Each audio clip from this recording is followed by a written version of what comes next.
Welcome to Timeless Reads, a Classics podcast. Great to be here. Today, we're turning our attention to a truly enduring piece of literature. Ernest Hemingway's The Old Man and the Sea. A classic, no doubt. It really is. And, it seems simple on the surface, maybe just a fishing story, but it's such a powerful exploration of the human spirit. Absolutely. Deceptively simple, I always think. Yeah.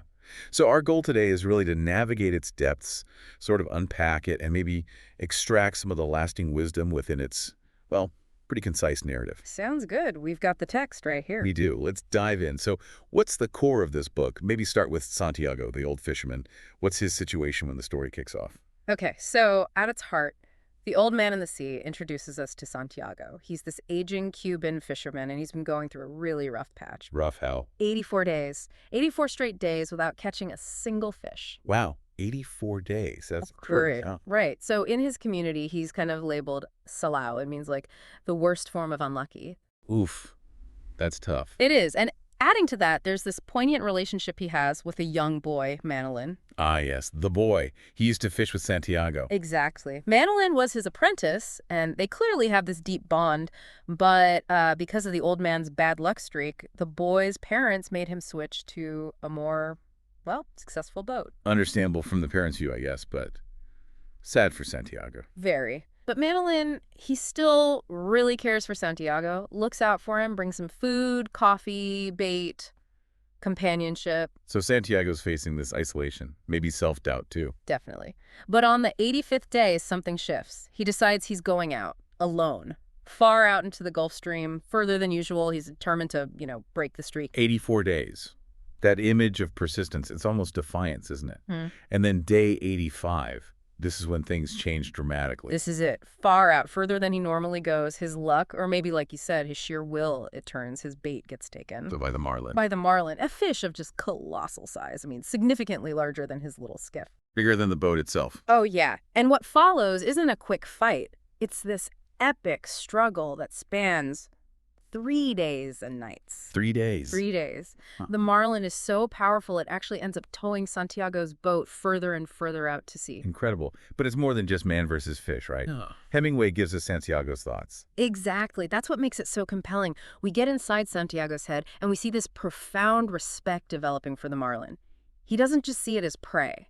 How does he see it? As a worthy adversary, almost like a brother, Another creature facing the harshness of the sea with strength and dignity. His internal monologues, they're full of this admiration, this respect, mixed with his own determination. That connection is amazing. Not just about winning, but about the shared struggle. Mm-hmm. And you mentioned 3 days and nights. The physical toll on an older man must have been just immense. Oh, absolutely brutal. Hemingway describes it so vividly. His hands are just lacerated, raw, and bleeding from the fishing line. Constantly holding that tension. Constantly. His back is aching, just relentless strain. He's exhausted, hungry. Sleep is almost impossible. Yet he keeps going. Keeps going. Through all this agony, his spirit it doesn't break. He hauls the line when he can, adjusts, forces himself to eat raw fish to keep his strength up. It's an incredible display of endurance. They're looking beyond limits. Completely driven by this almost primal need to land this fish. Yeah. It shows what the human body and mind can withstand when focused on a goal like that. And that refusal to give up, that sheer grit, that really speaks volumes about perseverance, doesn't it?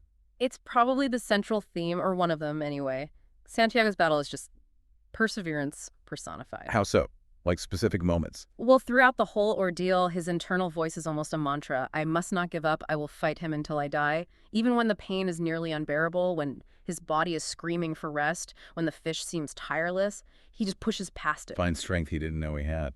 Exactly. Like forcing himself to eat the raw tuna even though it nauseates him. Right. Or using his own weight against the boat's gunwale to gain leverage. Tiny acts, but they add up to this incredible resolve. It suggests maybe our limits are often self-imposed, I think that's a big part of it. His refusal to be defeated by the sheer size of the challenge, it's deeply moving. A testament to human endurance. It's that classic story, man against nature. But Hemingway makes the internal fight just as important. So Okay, after this monumental effort, he does succeed, right? He gets the marlin. He does. After the grueling fight, he manages to harpoon the marlin. He finally kills it, a massive, beautiful fish. The victory. His hard-won victory. He Right. lashes it to the side of his skiff. It's too big to bring aboard and set sail for home. It's this moment of triumph, validation. This story doesn't end there on a high note, does it? There's a tragic turn. No, it doesn't. This is where the ideas of success and defeat get really complicated. The triumph is tragically short-lived. The sharks. The sharks. The marlin's blood trail, ironically a sign of his victory, attracts them. First, a single large mako shark. And Santiago fights it. Oh, he fights valiantly. He loses his harpoon, killing the mako, but more sharks come. Galanos, shovel-nosed sharks, drawn by the spreading scent of blood. A whole pack. A relentless pack. And what follows is just heartbreaking. He fights them with everything he has left, his knife lashed to an oar. He loses knives too, right? He does. Then he uses the boat's tiller, clubbing at them. But it's futile. Against their numbers, their primal hunger, he's overwhelmed. And the marlin. They devour it, piece by piece. He watches, helpless and exhausted, as his prize, his magnificent fish, is stripped away. By the time he finally reaches the harbor, all that's left is the skeleton, the head, the tail, and the long spine. Oh, man. That's devastating after everything he went through. It truly is a complete reversal. He achieves this incredible feat, proves his skill and endurance, only to have the tangible proof just eaten away. It really forces you to ask, what is success then? Was it all for nothing because he lost the meat, the prize? Was it a defeat? And that's the million-dollar question Hemingway leaves us with, isn't it? On one level, yeah, maybe it looks like defeat. He comes back with basically nothing material to show for it. The other fishermen see the skeleton and are amazed, but the prize itself is gone. But on another level. On another level, think about the journey.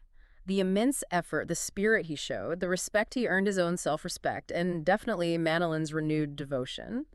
The tangible reward vanishes, but those intangible things, the experience, the proof of his own resilience, maybe those remain. So success isn't just the outcome, it's the struggle itself. Perhaps. Or maybe the strength of character you show during the struggle. The novella really pushes us to think beyond just winning or losing in the conventional sense.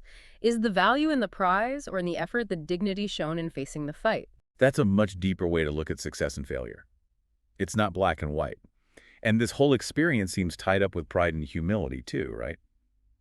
How do those play out in Santiago? Yeah, there's a really interesting dynamic there. You sense his pride as a fisherman is wounded at the start because of the long, unlucky streak. So chasing the marlin is partly about proving himself. I think so. Proving his worth, reclaiming his identity, there's definitely pride driving him. But then the struggle itself, and especially the loss to the sharks, it cultivates this deep humility. How so? He comes face to face with the overwhelming power of nature, forces much bigger than him. He recognizes his own limitations, acknowledges the strength of the marlin, the destructive power of the sharks. His pride fuels his determination. Man is not made for defeat, he thinks. A man can be destroyed, but not defeated. That famous line. Right. But there's also this quiet acceptance of his place in the natural order, a humility born from the ordeal. It's not about arrogance, but a quiet dignity. And this whole thing is set against this backdrop of, well, the natural cycle of life and death. It's pretty stark. Hemingway doesn't sugarcoat it at all. The sea is beautiful, but it's also a place of constant struggle for survival. Predator and prey. Life feeding on death.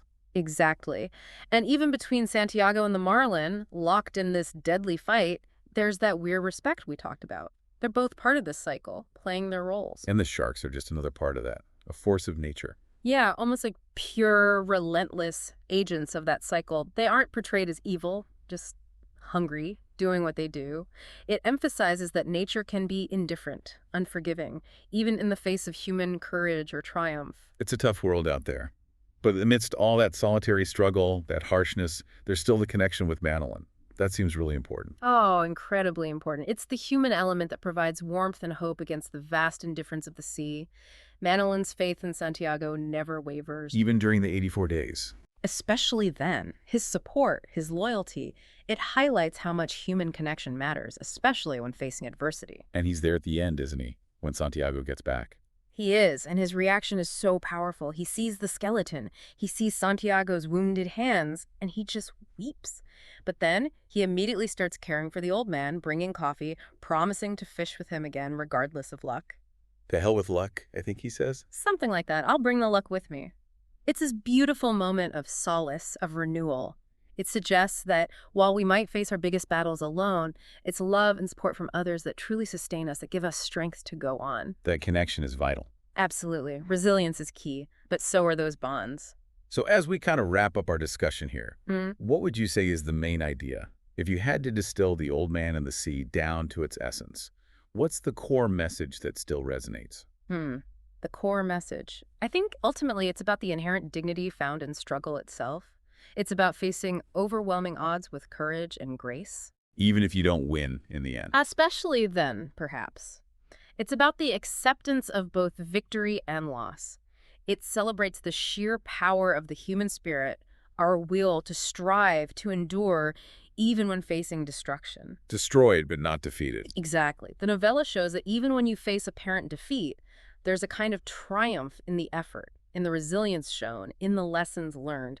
It's a profound statement about the strength and maybe the nobility of the human condition. A nobility found in the striving, not just the arriving. Beautifully put. Yeah, that's a fantastic way to frame the enduring power of this novella. It really reminds us that, the measure of life isn't always about the tangible results, but maybe more about the spirit we bring to the fight. Thank you so much for this deep dive into Hemingway's masterpiece. My pleasure. It's always great to talk about this book. Thank you for listening to the Timeless Reads a Classics podcast.